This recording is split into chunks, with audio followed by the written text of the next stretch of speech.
I'm super excited to have you on the show today. There is, you've had such an interesting journey on what even brought you to starting 1% List. Can you share for the audience sort of what were tell us about the seeds that were planted in your journey? What got this whole thing started? Sure. I mean, like you, I was a sports guy. I was a basketball coach and, loved it. But there's parts of it that I didn't love. It's like, you have the love-hate part of your job, right? So I love working, turning young boys into young men, having them become more responsible people, ready for college. All the things that sports provides to people. More confidence, more self-determination. I loved all that, but I hated the bureaucracy. I hated the parents. I guess I'll just come out and say it. And so, a crazy thing happened. I got married and we decided to move, and we hired the number one real estate agent in our market. We just had a really, really bad experience. And when we had a bad experience, we said, okay, like some things you feel like is not under your agent's control, but some of it we felt like it was, like how we felt. We felt like that was a little bit more in their control. And so we decided to get into real estate. Obviously you're in your 20s, you don't know anybody, you move to a new market, you have no family, no friends there, get into real estate. So that's what we did. And, we failed miserably our first year and decided that, we didn't like some of the things that were being taught to us once we got into real estate. We're like, hey, we're being taught to say and think and do some of the things that we didn't like when we were the public, when we were the clients. So we decided to, shuffle on down the road and do something just remarkably crazy and different, and really try to have a better value proposition for our clients, really try to save them money and still do a phenomenal job. And, pretty soon everybody says, well, that's bad for the industry. But I'm like, I'm making great money now, more than I ever thought I would. And my clients are thrilled because they're saving some money. And so how can it be great for the real estate agent and great for their client, but bad for the industry? Like, under what industry is that even possible? I couldn't fathom that, but I kept hearing it a lot. And so finally got tired of hearing it. It's like, you know what, if I'm going to be the bad guy, I might as well just be the bad guy. And so we decided to see how vocal we could be. And so we lowered our fee even more, and we launched a company based around what we charge people to be a full service real estate agent. 1% is what we charge for this housing. Very polarizing. The public loves us. A lot of real estate agents hate us, but once they see what we do and figure it out, they come around. Of course. Well, you were like the new villain, right? To the real estate industry. Okay, yeah. So I want to step back there for a moment here on the kind of the concept was born though when you and Kelly were just married, right? And you go to buy your first house, or actually you go to sell your first house, right? And right. You feel like you're being taken by a couple different realtors, and you're like, wait a minute, this is crazy. I love how founders see a gap in the marketplace, and you see screaming opportunity, and you seize the market. Like you don't care. Sometimes it's best when you don't know what you don't know, and you go in without these preconceived notions of, I can't start this business. Like you didn't go in with I can't start this because A, B, C, or D. You went in with this is crazy. We are dealing with these realtors that are, in one case, if I remember reading it right, one realtor said that she wouldn't take 1% less, otherwise she won't market.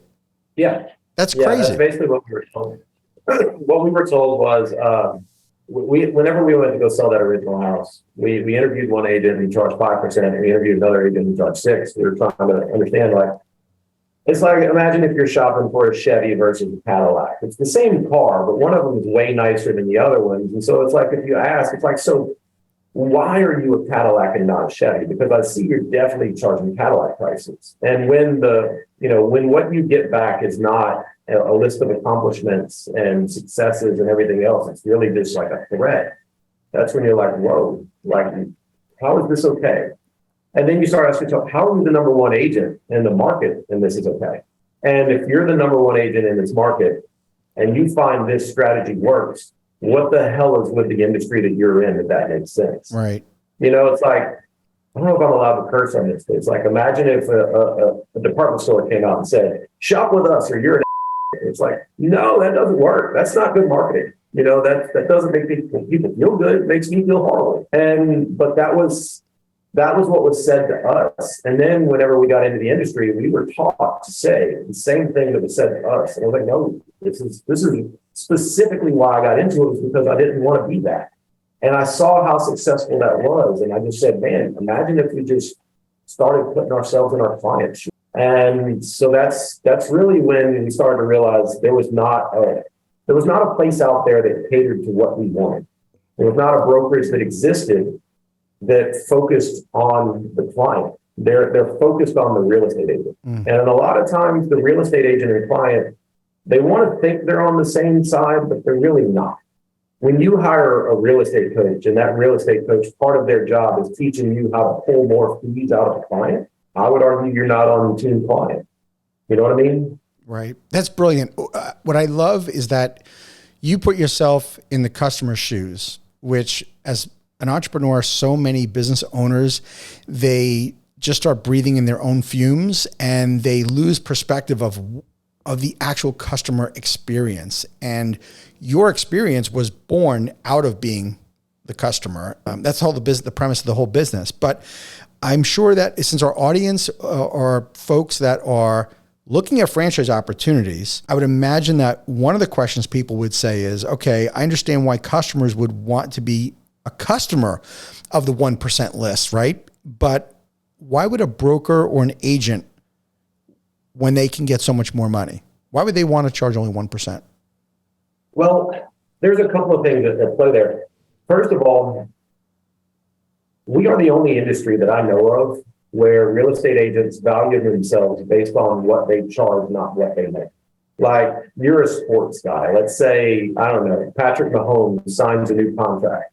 The ticker is not going to come across ESPN. Patrick Mahomes getting $35,000 per pass. It's always Patrick Mahomes earns this on an annualized basis with this much guaranteed, and here's what he's making annually. And yet we have real estate agents who value themselves based on what they are able to charge. Now, they might only charge it 3 times a year because they only do 3 deals a year. The average agent only does 4 or 5 deals a year. And so, it doesn't take somebody, Oppenheimer is current. It doesn't take somebody inventing the atom bomb and splitting the atom to realize that 1.7% 30 times is better than 3% 3 times. Sure. That's pretty elementary math. And so for us, the very simplistic thing, the very simple way of looking at it is, listings are the answer to every problem in real estate. If you want more buyers, you should get more listings. If you want a better work-life balance, you should get more listings. If you want a better long-term pipeline and steer, get more listings. If you want more listings, get more listings. If you want to make more money, get more listings. So listings is the key to everything. That's the primary role of the franchisee, is get the listing. Get listings. Mm-hmm. That's it. It's just get listings, because listings is going to provide all these other things for you. And so really the whole point of it is, and I've asked a million real estate agents this question. I tell them, I'm like, if I could be your fairy godmother in real estate and I could wave a magic wand and say, you can have 1 listing at 3% right now, or 3 listings at 1%, which one's better for you? And I have yet to have a single one not understand the difference there. Right. They understand that having 3 listings at 1% is better, okay? Because they understand they're building in sphere. Where we lose them is they think, well, if I take 3 listings at 1%, then I can work that sphere and send them recipes and football schedules, and then I can talk them into a higher commission later. Like, yeah, if you want to make your life harder, you can do that. Or you could just continue to offer outstanding value and outstanding service at a really low fee, and then keep building that pipeline until you have a massive pipeline of buyers and sellers and people sending business. It's right. So a different way to run the business. Right. Thank you for tuning into the Emerging Franchise Brands podcast. For additional insights, guest applications, and to stay connected, visit us at efbpodcast.com. The Emerging Franchise Brands podcast is for entertainment purposes only, and the views expressed do not necessarily represent those of Emerging Franchise Brands, its host Frank Fiume, or Emerging Franchise Group LLC. Any discussed franchise or investment opportunity requires thorough investigation, obtaining proper disclosure documents, and expert consultation before making any investment decisions. The podcast and its hosts do not offer professional advice or endorsements, and they hold no responsibility for actions, representations, accuracy, or consequential damages related to the podcast content.